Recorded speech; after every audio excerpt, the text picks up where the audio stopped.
Hello दोस्तों, welcome back to our channel. तो आज हम मार्शल इनवर्स सीरीज के एपिसोड नंबर 3 को एक्सप्लेन करने जा रहे हैं। अगर अभी तक आपने इस सीरीज के पिछले एपिसोड्स को नहीं देखा तो उसका लिंक आपको नीचे डिस्क्रिप्शन और कमेंट बॉक्स में मिल जाएगा, तो आप वहां से जाकर पहले उन्हें भी एक बार जरूर से देख लीजिएगा ताकि आपको कहानी समझने में आसानी हो। तो चलिए अब बढ़ते हैं अपनी मेन वीडियो की तरफ। तो जैसा की हमने पिछले एपिसोड में देखा था, फायरी क्वीन के बार बार मोटिवेट करने की वजह से फाइनली फेंग हाओ ने अपना पूरा दम लगाते हुए उस एंशिएंट बुक के पहले स्पेल को सीख लिया था, जिसका इस्तेमाल करते हुए वो अपनी डैमेज हो चुकी मरीज को भी ठीक कर चुका था। लेकिन इस समय वो जूनियर ट्रायल कंपटीशन के लिए बहुत ही ज्यादा लेट हो चुका था और जब तक वो बैटल अरीना में पहुंचता है तो तब तक तो कंपटीशन का समय भी गुजर चुका था। लेकिन यंग गुई जिसने फेंग हाओ को चैलेंज किया था, वो फेंग हाओ को सबक सिखाने के लिए कंपटीशन का टाइम ओवर होने के बाद भी उसे एक और मौका दे देता है, जो कि बेचारे यंग गुई के लिए उसकी लाइफ की सबसे बड़ी गलती साबित होती है, क्योंकि फेंग हाओ ने अपने इंटरमीडिएट मार्शल आर्ट रियलम की पावर्स का इस्तेमाल करते हुए यंग गुई को वहां पे अपने सिर्फ एक ही हमले के साथ नॉकआउट कर दिया था। और बेचारा यंग गुई कंपटीशन स्टार्ट होने से पहले कंपटीशन से बाहर हो चुका था, जो कि चारों ही मेजर फैमिलीज के लिए बहुत ज्यादा शॉकिंग था। और यहीं से नेक्स्ट एपिसोड की शुरुआत होती है। तो इस एपिसोड की शुरुआत में भी हमें बैटल अरीना का ही सीन दिखाया जाता है, जहाँ पे अभी तक भी बैटल अरीना के अंदर मौजूद सभी लोग फेंग हाओ की पहली जीत को देखकर बहुत ही ज्यादा हैरान दिखाई दे रहे थे, जबकि फेंग हाओ तो वहाँ पे उन सभी को इग्नोर करते हुए अपने अगले ओपोनेंट को ढूंढने लगा था। और वो वहाँ पे चारों मेजर फैमिली के डिसेबल्स को बहुत ही गौर से देखते हुए कहता है, अगला चैलेंज मैं जिसे करने जा रहा हूँ। और ये कहते हुए फेंग हाओ ने वहाँ पे अपनी फिंगर को फेंग ली की तरफ पॉइंट कर दिया था, जो देखकर बेचारा फेंग ली भी वहाँ पे काफी ज्यादा घबरा जाता है। और वो जल्दी से बढ़ाते हुए कहता है, क्या तुम मेरे साथ फाइट करना चाहते हो? पर मैं तो जस्ट अभी मार्शल आर्ट रियलम के बिगिनिंग स्टेज पे हूँ, तो फिर भला मैं तुम्हारे साथ कैसे कम्पीट कर सकता हूँ? अभी थोड़ी देर पहले तक फेंग ली वहाँ पे इतनी बड़ी बड़ी बातें कर रहा था, लेकिन अभी थोड़ी देर पहले जब फेंग हाओ ने सभी के सामने अपनी पास को शो किया था तो उसे देखते हुए अब फेंग ली भी वहाँ पे फेंग हाओ के साथ कम्पीट करने से डर रहा था। इसलिए वो जल्दी से अपने रियलम का बहाना बनाते हुए पीछे हट जाता है, जो देखकर तो फेंग हाओ के फेस के ऊपर भी स्माइल आ चुकी थी। जिसके बाद फेंग हाओ वहाँ पे अपनी उंगली को सीधा हू फैमिली की यंग मास्टर हुकाई की तरफ पॉइंट कर देता है और वहाँ पे होस्टेलर से कहता है कि मैं हू फैमिली की यंग मास्टर हुकाई को चैलेंज करना चाहता हूँ। फेंग हाओ की ये बात सुनकर तो हम देखते हैं कि हुकाई के फेस के ऊपर भी एक डेवल स्माइल आ चुकी थी। उसके इरादे वहाँ पे फेंग हाओ को लेकर बिल्कुल भी नेक दिखाई नहीं दे रहे थे, जबकि फेंग हाओ के इस फैसले को सुनकर बैटल अरीना के अंदर खड़े हुए सभी लोगों को वहाँ पे एक बार फिर से एक बहुत बड़ा झटका लगता है और वो सभी वहाँ पे आपस में बातें करते हुए कहते हैं, क्या ये लड़का फेंग हाओ पागल हो चुका है? जिसपे एक दूसरा पर्सन वहाँ पे पहले वाले पर्सन की हाँ में हाँ मिलाते हुए कहता है, तुम बिल्कुल ठीक कह रहे हो। भले ही फेंग हाओ पहले से बहुत ज्यादा बदल चुका है और किसी तरह से काफी ज्यादा स्ट्रॉन्ग भी दिखाई दे रहा है, पर मुझे लगता है ये फेंग हाओ ये बात भूल रहा है कि हुकाई चारों मेजर फैमिलीज में से सबसे ज्यादा ताकतवर है और इस फेंग हाओ को जस्ट अभी अभी अपनी ताकत वापस मिली है और ये अभी से सबसे पावरफुल ओपोनेंट को चैलेंज कर रहा है। जबकि फेंग हाओ के इस चैलेंज से हम देखते हैं कि हू फैमिली तो वहाँ पे बहुत ही ज्यादा खुश दिखाई दे रही थी और हू फैमिली के मास्टर हुली वहाँ पे अपने बेटे हुकाई को इशारा करते हुए बैटल अरीना के अंदर जाने के लिए कहते हैं, जिसका मतलब था कि हू फैमिली को भी फेंग हाओ का वो चैलेंज मंजूर था। वहीं अपने पिता का इशारा पाकर हम देखते हैं कि यंग मास्टर हुकाई भी वहाँ पे बहुत ही कूल तरीके के साथ जंप करते हुए बैटल अरीना के अंदर पहुंच जाता है, जो कि बैटल अरीना के अंदर आते ही वहाँ पे बहुत ही एटीट्यूड के साथ फेंग हाओ से कहता है, तुम जानते हो ना कि तुम जो चाहे मर्जी कर लो पर मुझे नहीं हरा सकते। जिसपे फेंग हाओ उसे वहाँ पे कोई भी जवाब दे पाता। उससे पहले फायरी क्वीन वहाँ पे बाहर आते हुए फेंग हाओ से कहती है, ये लड़का बिल्कुल ठीक कह रहा है, तुम इसे नहीं हरा सकते क्योंकि ये लड़का ऑलरेडी मार्शल आर्ट रियलम के पीक पे पहुंच चुका है। फायरी क्वीन की ये बात सुनकर फेंग हाओ वहाँ पे थोड़ा गुस्से से कहता है कि चाहे कुछ भी हो जाए लेकिन मैं इसे हरा के रहूंगा और सभी के सामने आज ये साबित भी कर दूंगा कि मैं कोई कचरा नहीं हूँ। और ये कहकर फेंग हाओ फायरी क्वीन को वापस भेजते हुए गुस्से से वहाँ पे हुकाई से कहता है, ये तो अभी थोड़ी देर में पता चल ही जाएगा कि मैं तुम्हें हरा पाता हूँ या नहीं। अब फेंग हाओ की ये बात सुनकर हुकाई भी वहाँ पे अपने हाथों को मसलते हुए उससे कहता है, मुझे लगता है तुम ऐसे नहीं मानने वाले, तुम्हें यहाँ पे एक बार फिर से सबक सिखाना ही होगा, लेकिन उससे पहले मैं भी एक बात देखना चाहता हूँ कि तुम में ऐसी क्या खास बात है जिसके चलते तुमने यहाँ पे मुझे चैलेंज कर दिया। अब उन दोनों को वहाँ पे बैटल अरीना के अंदर आते हुए देखकर होस्टेलर भी वहाँ पे बीच में आकर अनाउंस करते हुए कहते हैं, रूल्स के मुताबिक फेंग हाओ ने जस्ट अभी अभी एक फाइट लड़ी है, जिसके चलते अपनी अगली फाइट के लिए फेंग हाओ को 1 घंटे का रेस्ट दिया जाता है। तो फेंग हाओ अगर तुम चाहते हो तो तुम यहाँ पे 1 घंटे के लिए रेस्ट ले सकते हो। पर फेंग हाओ वहाँ पे इनकार करते हुए होस्टेलर से कहता है,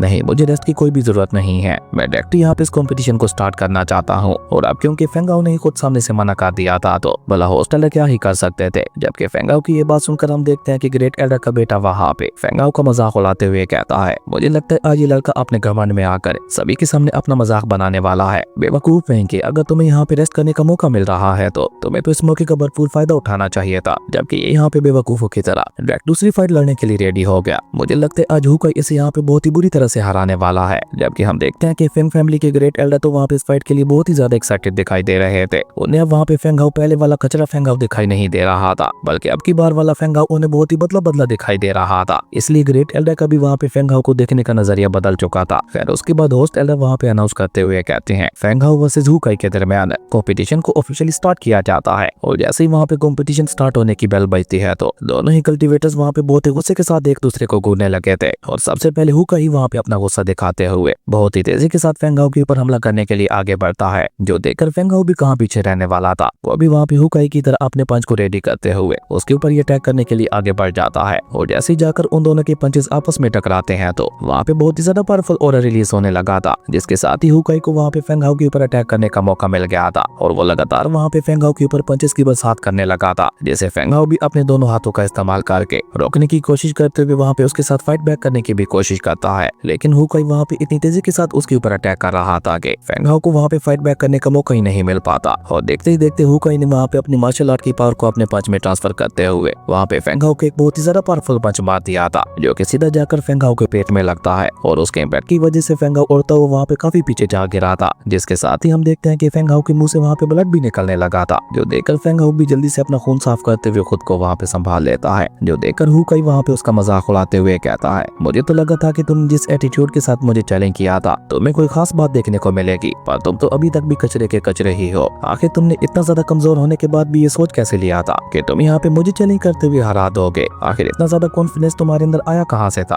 अब हुकाई की इन सारी बातों ने वहाँ पे फेंगहाओ के गुस्से को और भी ज्यादा बढ़ा दिया था, इसलिए फेंगहाओ गुस्से से अपनी जगह पे खड़ा होते हुए वहाँ पे हुकाई से कहता है कि मेरे अंदर तुम्हें चैलेंज करने का कॉन्फिडेंस कहाँ से आया था और मैं तुम्हें चैलेंज करने के काबिल हूँ भी या नहीं? तुम्हें अपने इन सारे सवालों का जवाब अभी थोड़ी देर में मिल जाएगा। और ये कहकर फेंगहाओ अचानक ही वहाँ पे अपनी मार्शल आर्ट की पावर्स को एक्टिवेट करते हुए एक बार उन्हें अपनी पूरी बॉडी के अंदर सर्कुलेट करता है। और इसी के साथ वो वहाँ पे बहुत ही तेजी के साथ जंप करते हुए हुकाई के ऊपर हमला करने के लिए आगे बढ़ चुका था। और अब की बार फेंगहाओ वहाँ पे हुकाई के ऊपर इतनी तेजी से हमला कर रहा था कि हुकाई को भी वहाँ पे संभालने का मौका नहीं मिल रहा था। और देखते ही देखते फेंगहाओ ने उसे वहाँ पे एक बहुत ही ज्यादा पावरफुल पंच मारते हुए उसे वहाँ पे पीछे हटने के लिए मजबूर कर दिया था, जिससे अभी तक हुकाई ने वहाँ पे खुद को संभाला नहीं था कि फेंगहाओ दोबारा वहाँ पे उसके ऊपर हमला करने के लिए आगे बढ़ चुका था। और अब तो वो वहाँ पे पहले से भी ज्यादा तेजी से हुकाई के ऊपर हमले करने लगा था। और देखते ही देखते फेंगहाओ ने हुकाई को वहाँ पे 2 और पंचेस मार दिए थे, जो देखकर हु फैमिली के लोगों को तो अपनी आंखों पे यकीन ही नहीं हो रहा था। और कुछ सेम रिएक्शन वहाँ पे खुद हुकाई का भी था, पर इसी के साथ अब हुकाई का भी गुस्सा वहाँ पे बहुत ज्यादा बढ़ चुका था। और अपने इसी गुस्से को लेकर वो वहाँ पे बहुत ही तेजी के साथ फेंगहाओ के ऊपर हमला करने के लिए आगे बढ़ता है, जहाँ फेंगहाओ उसके अटैक को रोकते हुए उल्टा वहाँ पे उसे ही एक पंच मार देता है। पर हुकाई ने भी वहाँ पे बहुत ही तेजी के साथ उसके पंच को भी रोक लिया था। और इस तरह उन दोनों की पावर वहाँ पे आपस में टकराने लगी थी, जो देखने से तो ऐसा लग रहा था कि जैसे वो दोनों सेम ही लेवल पे हैं। और ये सब देखकर तो फेंग फैमिली भी वहाँ पे बहुत ज्यादा हैरान दिखाई दे रही थी। जबकि वहीं दूसरी तरफ हमें बैटल अरीना के अंदर हुकाई और फेंगहाओ के दरमियान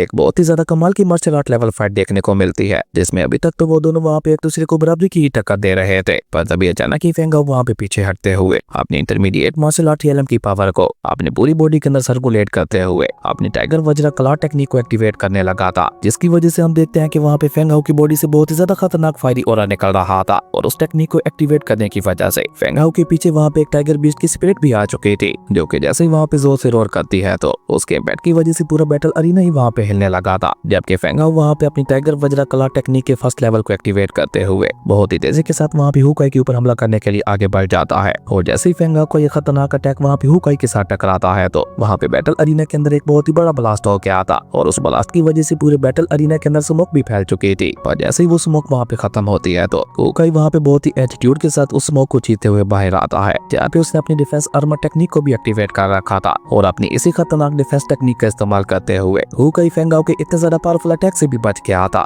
जो देखकर तो फेंगहाओ को भी वहाँ पे अपनी आंखों पे यकीन नहीं हो रहा था, क्योंकि फेंगहाओ ने अपने उस आखिरी अटैक में अपना पूरा दम लगा दिया था। पर हुकाई उस सब के बावजूद भी वहाँ पे उससे बच गया था। और यही बात बेचारे फेंगहाओ को वहाँ पे परेशान कर रही थी। जबकि इसी मौके का फायदा उठाकर हम देखते हैं कि हुकाई अचानक ही वहाँ पे अपनी मार्शल आर्ट पावर को अपने हाथों में इकट्ठा करते हुए एक बहुत ही ज्यादा पावरफुल एनर्जी बॉल बनाते हुए उसकी मदद से वहाँ पे सीधा फेंगहाओ के ऊपर हमला कर देता है, जो कि जैसे ही जाकर वहाँ पे फेंगहाओ के साथ टकराती है तो फेंगहाओ वहाँ से उड़ता हुआ काफी पीछे जा गिरा था, जिसके साथ ही फेंगहाओ की हालत वहाँ पे बहुत ज्यादा खराब हो चुकी थी। इवन अब तो फेंगहाओ से वहाँ पे उठा भी नहीं जा रहा था। और उसी के साथ साथ वहाँ पे एक बार फिर से उसके मुंह से ब्लड भी निकलने लगा था, जिसका मतलब था कि फेंगहाओ की मरीनेस दोबारा से वहाँ पे डैमेज हो चुकी थी। और इसी बीच एक फैमिली का मास्टर वहाँ पे हुकाई को देखकर हैरान होते हुए कहता है तो ये है हु फैमिली की बॉडी प्रोटेक्शन टेक्निक है। वाकई ही मानना पड़ेगा, हु फैमिली की ये बॉडी प्रोटेक्शन टेक्निक बहुत ही ज्यादा स्ट्रॉन्ग है। और ऊपर से हुकाई तो इसे मास्टर करते हुए 3rd लेवल पे पहुंचा चुका है। अब बेचारा फेंगहाओ भला इस बॉडी प्रोटेक्शन टेक्निक के सामने क्या ही कर सकता था। जबकि वहीं दूसरी तरफ हम देखते हैं कि अब फेंग फैमिली को भी वहाँ पे फेंगहाओ के लिए बहुत ज्यादा बुरा महसूस हो रहा था, क्योंकि फेंगहाओ की उस खतरनाक फाइट को देखते हुए उनके दिल में एक नई उम्मीद जाग उठी थी कि शायद फेंग हाओ उन्हें ये जूनियर ट्रायल कंपटीशन जितवा सकता है, पर अब उनकी वो उम्मीद भी खत्म हो चुकी थी, जिसके चलते ग्रेट एल्डर और बाकी सभी लोग वहाँ पे काफी ज्यादा उदास दिखाई दे रहे थे, जो देखकर हू फैमिली का मास्टर वहाँ पे उनका मजाक उड़ाते हुए कहता है, भले आपका ये लूजर पहले से ताकतवर हो चुका है, पर है तो ये एक लूजर ही और हमेशा लूजर ही रहेगा, इसलिए आपकी फेंग फैमिली के लिए बेहतर यही रहेगा कि आप खुद सामने से ही अपनी हार मान ले, वरना आप जानते हैं ना कि मेरा बेटा इस फेंग हाओ के साथ क्या क्या कर सकता है। जबकि वहीं दूसरी तरफ हम फेंग हाओ को देखते हैं, जो कि अभी तक भी वहाँ पे बैटल अरीना के अंदर खुद को पूरी तरह से नहीं संभाल पाया था और वो वहाँ पे उठने की कोशिश कर रहा था। तभी अचानक फायरी क्वीन वहाँ पे उसके सामने आते हुए कहती है, मैंने तुमसे क्या बोला था कि तुम इस पर्सन को नहीं हरा सकते, अगर तुमने उस समय मेरी बात मान ली होती तो अब तुम्हें यहाँ पे ये सब नहीं देखना पड़ रहा होता। जिसपे फेंग हाओ वहाँ पे फायरी क्वीन से माफी मांगते हुए कहता है, सीनियर प्लीज मुझे माफ कर दीजिए और प्लीज यहाँ पे हुकाई से जीतने में मेरी मदद करें। पर फेंग हाओ की ये बात सुनकर हम देखते हैं कि फायरी क्वीन तो वहाँ पे ऐसा शो करती है कि जैसे उसे वहाँ पे फेंग हाओ की बातों से कोई भी मतलब नहीं है और वो वहाँ पे फेंग हाओ को बहुत ही एटीट्यूड के साथ ना करते हुए कहती है, अभी मेरा रेस्ट करने का समय है और अपने रेस्ट करने के समय पे मैं किसी की भी मदद नहीं करती, ये मेरे असूलों के खिलाफ है और अभी थोड़ी देर पहले तो तुमने बहुत ही एटीट्यूड के साथ मुझे वापस जाने के लिए बोल दिया था, तो अब तुम खुद ही जाकर इस लड़के के साथ फाइट करते हुए इसे क्यों नहीं हरा देते। अब फायरी क्वीन की ये बात सुनकर हम देखते हैं कि फेंग हाओ डायरेक्ट उसे वहाँ पे रिश्वत देते हुए कहता है कि अगर आप यहाँ पे हुकाई के साथ फाइट करने में मेरी मदद करती हैं तो मैं आपको 10 बंद और लेकर दूंगा। अब ये सुनकर तो फायरी क्वीन के मुंह में भी पानी आ जाता है और वो जल्दी से खुश होकर वापस पलटते हुए फेंग हाओ से कहती है, अब ये हुई ना बात,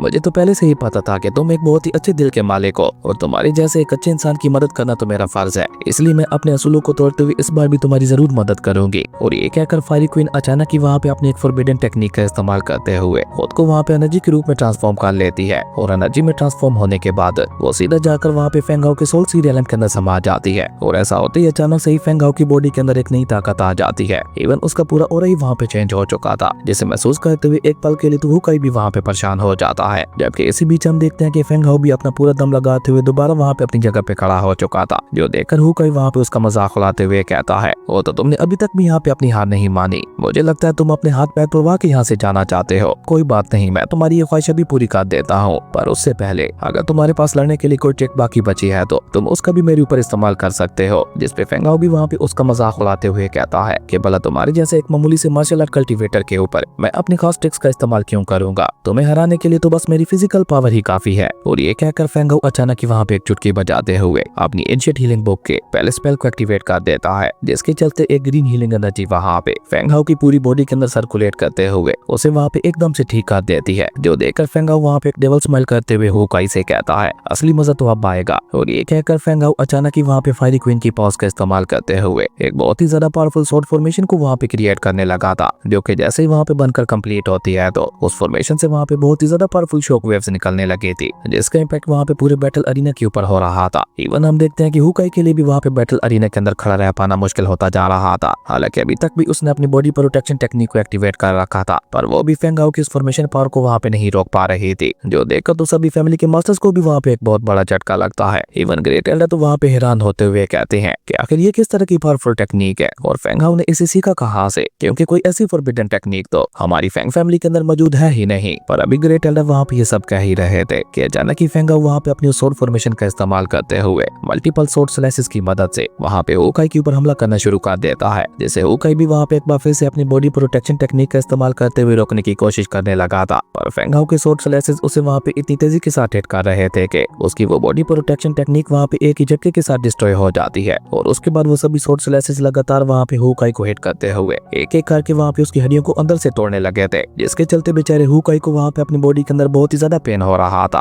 और वो बैटल अरीना के अंदर ही दर्द के मारे जोर जोर से चिल्लाने लगा था। और जब हुकाई वहाँ पे अपने घुटनों पे आ जाता है तो फेंग हाओ भी वहाँ पे स्माइल करते हुए बहुत ही एटीट्यूड के साथ अपने स्वॉर्ड फॉर्मेशन को वहाँ पे रोक देता है, जिसके साथ ही बेचारा हुकाई वहीं पे गिरकर बेहोश हो चुका था, जो देखकर फेंग हाओ वहाँ पे उसका मजाक उड़ाते हुए कहता है, तुम्हारे जैसे कमजोर से कीड़े को क्या लगा था कि वो यहाँ पे मुझे हरा देगा, देखो आज कैसे इस लूजर ने उल्टा यहाँ पे तुम्हें ही लूजर बना दिया। जबकि हम देखते हैं कि फेंग हाओ की इस जीत के साथ पूरे बैटल अरीना में शांति छा चुकी थी। किसी को वहाँ पे अपनी आंखों पे यकीन ही नहीं हो रहा था कि फेंग हाओ जो कि मार्शल आर्ट रियलम के इंटरमीडिएट लेवल पे है, उसने हुकाई को जो कि मार्शल आर्ट रियलम के पीक पे था उसे इतनी आसानी से हरा दिया। और फेंग फैमिली का सिर्फ एक ही पर्सन था जो कि दिल से वहाँ पे फेंग हाओ को सपोर्ट कर रहा था, वही सबसे पहले वहाँ पे फेंग हाओ का नाम चिल्लाते हुए उसे कांग्रेट्स करते हुए उसके नाम की जय जयकार करने लगा था। जबकि बाकी सभी लोग तो अभी तक भी अपनी आंखें फाड़े वहाँ पे वही नजारा देख रहे थे। इवन फेंग ली भी वहाँ पे हैरान होते हुए कहता है, नहीं ऐसा नहीं हो सकता, ये तो इम्पॉसिबल है, भला फेंग हाओ जैसा एक एक लूजर हुकाई को कैसे हरा सकता है, जो कि चारों मेजर फैमिलीज के जूनियर डिसेबल्स में से सबसे ज्यादा ताकतवर था। फैंगली की ये बात सुनकर ग्रेट एल्डर भी वहाँ पे कुछ सोचते हुए उससे कहते हैं कि इस सब का तो सिर्फ एक ही मतलब हो सकता है कि फेंगाओ ने आज से 1 महीना पहले जो हमसे चैलेंज किया था उसे पूरा करने के लिए उसने बहुत ही ज्यादा हार्ड प्रैक्टिस की है, और जहाँ तक मेरा अंदाजा है कि इतनी ज्यादा मेहनत करने की वजह से वो खुद को होली स्पिरिचुअल पूल के साथ जोड़ने में भी कामयाब हो चुका होगा।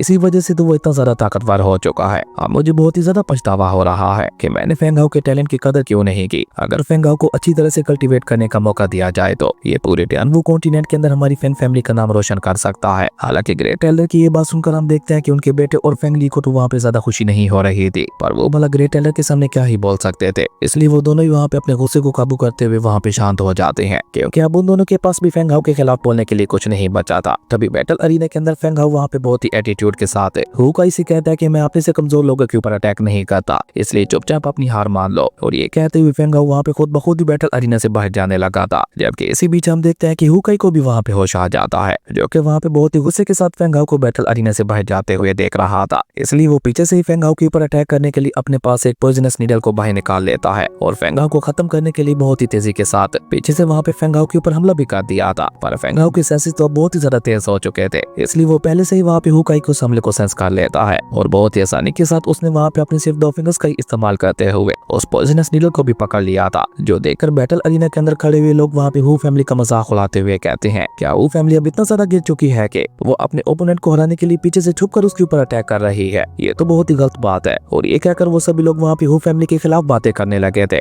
जबकि बैटल अरीना के अंदर फेंगाओ भी वहाँ पे हुकाई का मजाक उड़ाते हुए कहता है कि तुम्हारी ये गंदी चालें मेरे ऊपर काम नहीं करने वाली। और ये कहकर फेंगाओ ने वहाँ पे उस पॉइजनस नीडल को वापस हुकाई की तरफ ही फेंक दिया था, जो कि सीधी जाकर वहाँ पे हुकाई की आंख पे लगती है। और इसी के साथ हुकाई वहाँ पे एक आंख से अंधा हो चुका था और उस पॉइजनस नीडल के अटैक की वजह से उसे वहाँ पे इतना ज्यादा पेन हो रहा था कि वो बैटल अरीना के अंदर ही रोते हुए वहाँ पे जोर जोर से चिल्लाने लगा था। जो सुनते हुए चारों मेजर फैमिली के मास्टर्स की नजर भी उसी तरफ चली जाती है। और तभी बैटल अरीना के अंदर फेंगाओ वहाँ पे फायरी क्वीन का शुक्रिया अदा करते हुए कहता है कि अगर आप मेरे साथ ना होती तो मुझे लगता है मैं इस पॉइजनस नीडल से कभी भी नहीं बच पाता और हो सकता है ये अब तक मेरी जान भी ले चुकी होती। इसलिए फेंगाओ वहाँ पे एक बार फिर से फायरी क्वीन का शुक्रिया अदा करता है। जबकि अपने बेटे की ऐसी हालत देखकर हु फैमिली के मास्टर को वहाँ पे फेंगाओ के ऊपर इतना ज्यादा गुस्सा आता है कि वो अचानक ही अपनी जगह पे खड़ा होते हुए बहुत ही गुस्से के साथ फेंगाओ के ऊपर हमला करने के लिए आगे बढ़ जाता है, जिसका फेंगाओ को तो वहाँ पे जरा सा भी एहसास नहीं था। लेकिन फायरी क्वीन ने वहाँ पे पहले से ही मास्टर हुली के अटैक को सेंस कर लिया था, इसलिए वो वहाँ पे चिल्लाते हुए फेंगाओ को भी केयरफुल रहने के लिए कहती है। और तब तक बहुत ही ज्यादा देर हो चुकी थी। लेकिन इसी बीच वहाँ पे फेंगाओ के सामने ग्रेट एल्डर की एंट्री होती है, जिन्होंने फेंगाओ के सामने आते हुए वहाँ पे मास्टर हुली के अटैक को रोककर उसे वहाँ पे बचा लिया था, क्योंकि अब तो फेंगाओ अपनी फैंग फैमिली का यंग जनरेशन का हीरो बन चुका था। तो इस सब के चलते भला ग्रेट एल्डर फेंगाओ को कुछ कैसे होने दे सकते थे। और तभी ग्रेट एल्डर वहाँ पे चिल्लाते हुए मास्टर हुली से कहते हैं, हुली आखिर ये सब क्या है और तुम यहाँ पे क्या करने की कोशिश कर रहे थे।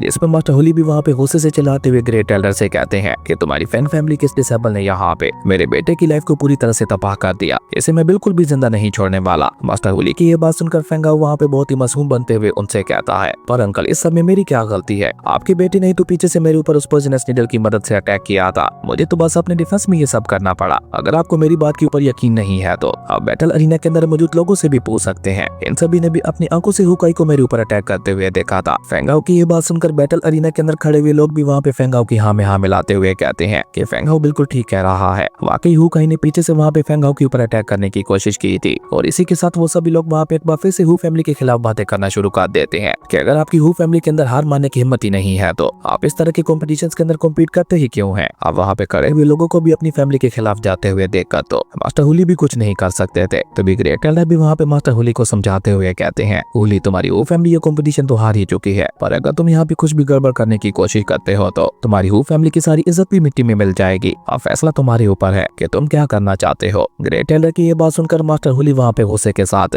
चुपचाप अपने बेटे को लेते हुए वहाँ से निकल गया था। पर ये तो साफ हो चुका था कि वो फ्यूचर में फेंगाओ से बदला लेने की कोशिश जरूर करेगा। और इसी के साथ वहाँ पे होस्ट एल्डर ने एक बार फिर से फेंगाओ के जीतने की अनाउंसमेंट कर दी थी, जिसके साथ ही हमारे ये कमाल का एपिसोड यहीं पे खत्म हो गया था। दोस्तों अगर आपको ये वीडियो अच्छी लगी तो लाइक कर दें और अगर चैनल पे नए आए तो सब्सक्राइब करते जाना। तो मिलते हैं एक न्यू वीडियो में, तब तक के लिए बाय।